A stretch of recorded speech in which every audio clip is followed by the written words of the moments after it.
There is no denying that in the age of social media comes several legal questions. This bill will be one of the first of many to help protect those who use social media as a business venture. U-High's victory today put an end to Normal West's 7-game winning streak, but the season is far from over, and both teams will play again on Thursday. For TV 10 News, I'm Kyle Langellier. The bill passed the Illinois Senate on Wednesday, and now only needs the governor's signature to become law. Pritzker has been vocal in his support of the bill, and is expected to be signed soon. We went to our local library to see what the bill would mean for Normal. At this facility, 202 West Market Street, Connect Transit will be building their own facility within the next few years. For TV 10 News, I'm Kyle Langellier is here in the studio with more on your art. Kyle? The past weeks have seen protests in Iran with many Iranians using art as activism. An exhibit featuring artworks made by youth in juvenile detention centers across Illinois is coming to Chicago. One of the speakers tonight may have said it best, that the point of this film isn't just to be seen, but to walk out with a plan of action. The bill coming to the House is meant to build on the Equitable Restrooms Act signed by Governor Pritzker in 2019. The act made all single-occupancy restrooms gender neutral, and this bill asks for more. Of those who represent Bloomington Normal, only Senator Dave Kaler voted in support of the bill. Representatives Dan Calkin, Dennis Tipsword, and Senator Sally Turner and Tom Bennett all voted against. But here, wind gusts. Today, not the day to bring out the kite. Maybe leave it indoors because, again, not a lot of wind here in Illinois. It's just going to be a little bit chilly. Today, in a match between Bloomington and Normal, U-High came out on top, but both of them have home games again tomorrow. For TV 10 News, I'm Kyle Langellier. Last year's MVC championships saw the Drake Bulldogs go against the Redbirds for the conference title. Last year, ISU won and advanced to the NCAA championships. The question is, could they do it again? The day started with a tight competition, with ISU's #1 player, Tiana Zitanovic, and #4 player, Tara Damjanovic, claiming victory in their doubles match.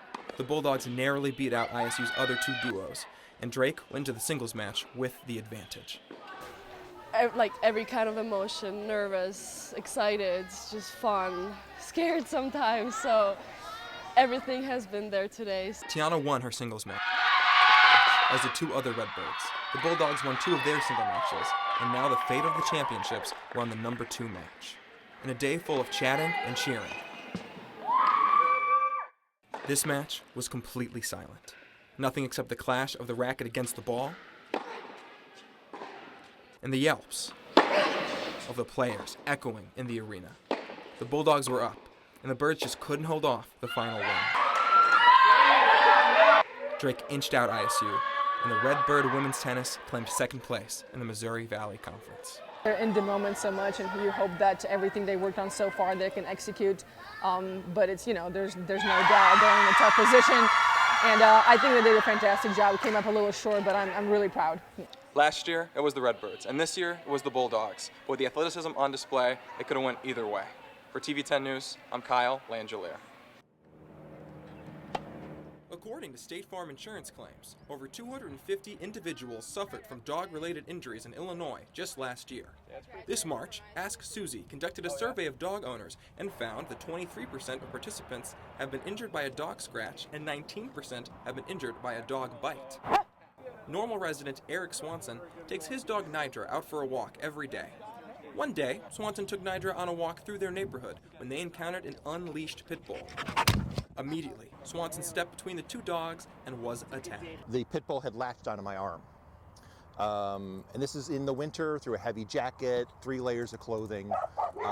It crushed my ulna, it tore the tendons, cut all the blood vessels here on my wrist, and left me with this. An injury like Swanson's is avoidable. When dealing with dogs, it is important to keep in mind each dog's personality and to take appropriate preventative measures. Try to keep them leashed, definitely. If they're reactive, try to go during less busy times of day. Mornings and evenings are a pretty good time for that.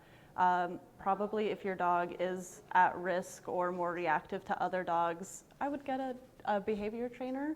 It is also recommended to keep your pet in good physical and mental health, with consistent checkups, socialization, and of course, plenty of exercise. If you own a dog, remember to warn anyone who may come near about any specific tendencies your pup has, and always ask before approaching and petting an unknown dog. For TV 10 News, I'm Kyle Langellier. Just because something is legal doesn't mean we have to accept its dispensation. In February, High Haven, a cannabis dispensary, filed for a special ordinance to open a new location where the Mandarin Garden restaurant used to be. The Normal Town Council denied their request, despite High Haven having met all legal requirements.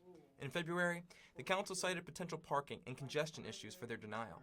Many Normal residents came out then and now to voice their strong opposition, not just to the dispensary, but against marijuana in general. Cannabis dispensary at this location would not serve the community's best interest.